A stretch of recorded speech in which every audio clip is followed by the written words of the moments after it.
Man, if I had $1 for every limited release Hot Toys has done lately, I'd probably have enough money to buy more of these limited releases.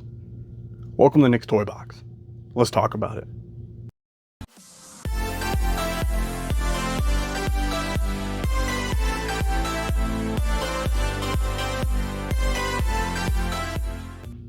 Welcome to Nick's Toy Box, your place for everything Hot Toys, Marvel Legends, and other collectibles. Today, we are taking a look at the Airborne Trooper, the latest Hot Toys limited release, this time from Star Wars Episode 3, Revenge of the Sith. This one was another one similar to the Purple Rain Miles Morales we had seen previously that was kind of stuck in an announcement limbo for the longest time, and then finally seeing a release. Not only seeing a release, but seeing like an immediate launch with very limited numbers. I'm very happy to finally have one of these in hand, as it's one that I've been wanting forever. But I'm upset like the rest of everybody else who either we couldn't get multiple for an army builder, which shouldn't clones be army builders, but also not everybody has a fair chance at getting these figures when they're immediately released like this. We'll talk about that a little bit more, but for now, let's get into the figure itself. The packaging is standard from what we expect to see from a Hot Toys Star Wars non-DX version. I love when we see packaging like this that shows actual toy photography of what we can expect of the figure inside. This is all simple stuff that we've seen. You get the easy slide off over here, and we're going to have a beautiful insert highlighting the toy yet again and actually showing some other troopers. Now, one of the ones in the back is Clone Commander Cody, and just a normal 212th trooper. Now, once you peel this off, we're going to be welcomed to the Airborne Trooper and his array of accessories. We're not going to do the whole big dissection thing here and of the inside box. You know what to expect from packaging. With that, let's go and free this dude up and start getting an in-hand look at everything he comes with.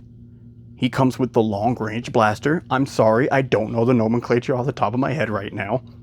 It is detailed, molded, and done excellent. I love it. And we even get the smaller blaster here, which, once again, don't know the name, so sorry. And also molded, detailed, and everything beautifully. Always loved the Clone Trooper blasters. Part of me always wishes they had something a little bit more, and I'm thinking that's maybe some battle damage or weathering, more intense weathering, but that's not a deal breaker. I loved soft goods, especially on Clone Troopers, and something like this that can actually be functional. It levels up the play features and the realism. This pouch with the straps and even the removable canisters on the strap, it's awesome, and I love small details like this.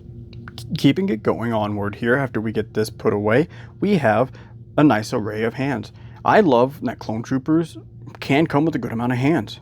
It's always a great day, and they're almost always weathered and done exceptionally well. I don't know if there was ever a time I was legit worried about the quality of hands for the Clone Troopers, but I'm still blown away every time and I see them and I have a sigh of relief because they always just look that good.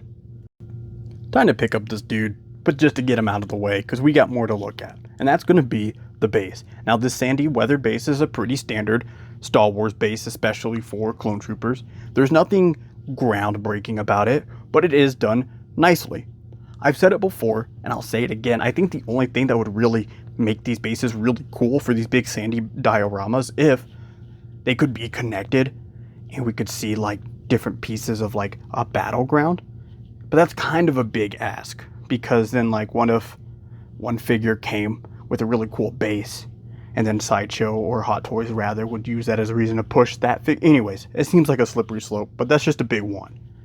Freeing this guy from his prison and getting a quick first-hand look. I'm so glad this dude got released. Everything about him is awesome. I still have an original figure, which I think you'll see here in a little bit, of him from when I was a kid. This design has always been one of my favorite Clone Trooper designs. And finally having him in hand is awesome. And he has done pretty well, I'll say, ahead of time. But with that, How about we get him on the turntable and get a first actual look at the 212th Airborne Trooper. Man, doesn't he look sweet. First things right off the bat that I want to say, and this isn't in a bad way, this is just in a you gotta work with it kind of way. Getting him to stand without looking kind of, I don't want to say hunched over, but like I had to fidget with his feet a little bit. I don't know if something is off centering him or it could just be my figure in particular. I'm curious to hear. But with the way that he's standing now, he kind of looks like he's hitting a little bit of a pose, but that was the easiest way I could get him to stand. That random tidbit aside, this dude is exceptionally clean. I think he might actually be my favorite clone trooper that I've gotten in hand recently. Pretty much everything about him blows me away. And I'm not trying to be biased here, because I already admitted this is one of my favorite designs. And so I'm going to try to be real with my review and my stuff here. But, just a preface, this dude is really freaking sweet. With that, I don't want to yap about him forever. How about we grab him and pull him up close so we can actually get an up close and personal look. The thing that I think really blows me away about this figure in particular is the weathering effect and just how aged this armor looks, because this looks like a trooper who has definitely seen battle. He comes with everything that I remember for an airborne trooper from my childhood, with these nice like soft goods scattered throughout on top of the armor and throughout it. It's all done beautifully. And I'm not going to try to sound like a broken record, so I'll say it one more time and maybe hopefully not again. But the weathering sells this figure 1000%.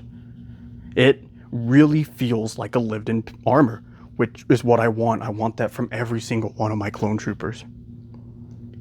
So with that, he is sculpted beautifully and just don't, I mean, look at this. It's got like aged on his piece, his cloth goods, to make it look like it's not brand new. This is awesome.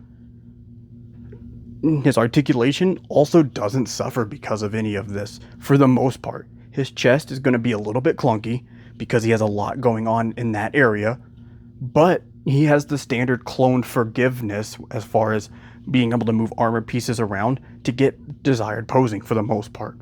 Just keep in mind, with a trooper like this, very dense in the midsection area, it is separated, so you do get some movement, but just know that it's going to be the weakest link. But once you get past that, and you actually get him moving around, he poses very well. So paint application, awesome. Articulation meets what we need for a trooper. All in all, this figure is awesome, and I love it to death. Which ultimately will lead me to my biggest complaint about it, and that's just how limited it was. It's going to leave a sour taste in my mouth, even if I got lucky or not on scoring one. I don't like the trend that I'm seeing of where this hobby is going. Real quick, just to put a pin in that, check out my little dude and look how far we've come. Sorry, I had to throw it in there. I'm not very one to like reminisce very often in the videos, but I think this time it was worth it. So, to close it out, I think this figure is awesome. I don't think it should have been a limited release exclusive like it was, and I'm curious to know how you feel about that.